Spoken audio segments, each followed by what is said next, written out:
നമസ്കാരം, സിറ്റി ന്യൂസിലേക്ക് സ്വാഗതം. ലോക എയ്ഡ്സ് ദിനാചരണത്തിന്റെ ജില്ലാതല ഉദ്ഘാടനം നാളെ മന്ത്രി രാമചന്ദ്രൻ കടന്നപ്പള്ളി ഉദ്ഘാടനം ചെയ്യുമെന്ന് ജില്ലാ TB and AIDS control officer doctor Sonu B Nair വാർത്താസമ്മേളനത്തിൽ അറിയിച്ചു.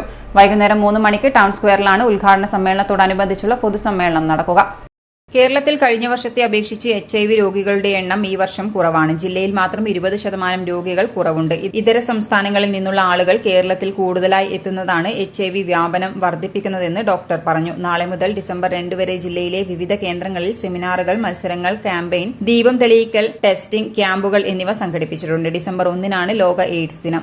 നമ്മുടെ എയ്ഡ്സ് ഡേ ആയി ബന്ധപ്പെട്ട് ഡിസംബർ 1 നമ്മുടെ സെലിബ്രേറ്റ് ചെയ്യേണ്ട ആവശ്യമുണ്ട്. എയ്ഡ്സിനെ പറ്റിയിട്ടുള്ള അവയർനെസ് ക്രിയേറ്റ് ചെയ്യാൻ വേണ്ടിയിട്ട് എയ്ഡ്സിൻ്റെ ഇപ്പോഴത്തെ അവസ്ഥ എന്താണെന്നും നമ്മൾ എന്തൊക്കെ കാര്യങ്ങൾ മുന്നിലോട്ട് ചെയ്യേണ്ടതുണ്ട് എന്നുള്ളതും കൂടെയൊക്കെ ഒരു അവയർനെസ് ക്രിയേറ്റ് ചെയ്യാൻ വേണ്ടിയിട്ട്, അതിൻ്റെ ഗൗരവം എന്താണ് എന്നുള്ളതും കൂടെ കാണിക്കാൻ വേണ്ടിയിട്ട്, സമൂഹത്തിൽ എന്താണ് ഇപ്പോഴും പബ്ലിക്കിൻ്റെ റോൾ എന്താണെന്നും കൂടെ കാണിക്കാൻ വേണ്ടിയിട്ടുള്ള ഒരു ഡേ ആയിട്ട് ഉപയോഗിക്കുന്നതാണ് December 1 world wide AIDS day ആയിട്ട് നമ്മൾ സെലിബ്രേറ്റ് ചെയ്യുന്നതാണ്.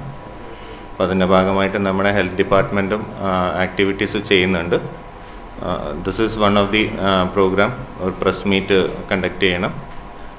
പിന്നെ നാളെയാണ് അതിൻ്റെ എയ്ഡ്സ് ഡേ സെലിബ്രേഷൻ ഒഫീഷ്യൽ ഇനോഗ്രേഷന് ഈവനിങ് ടൗൺ സ്ക്വയറിൽ 3 PM വെച്ചിട്ട് മിനിസ്റ്റർ കടന്നപ്പള്ളി അവരാണ് ചീഫ് ഗസ്റ്റ്.